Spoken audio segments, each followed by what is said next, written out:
बहुत ही अफसोस के साथ कहना पड़ रहा है कि पाकिस्तान ने एशिया कप 2022 हार गया है बुरी तरीके से। इस वक्त तमाम कौम अफसरदा है, लेकिन मोहम्मद रिजवान ने यहाँ पर एक बहुत बड़ा स्टेटमेंट जारी किया है।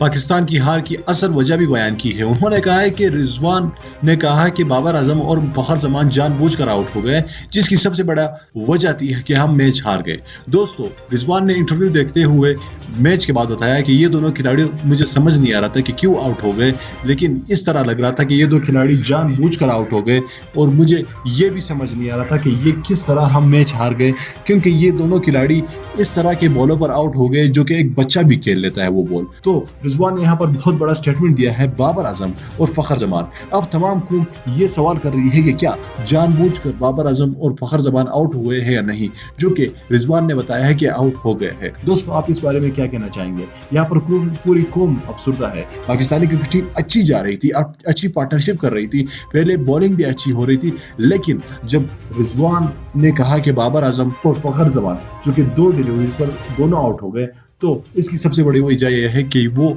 जानबूझकर आउट हो गए। आप क्या समझते हैं कि वाकई में ये दोनों खिलाड़ी जानबूझकर आउट हो गए या नहीं? हमें नीचे कमेंट बॉक्स में जरूर बताइए।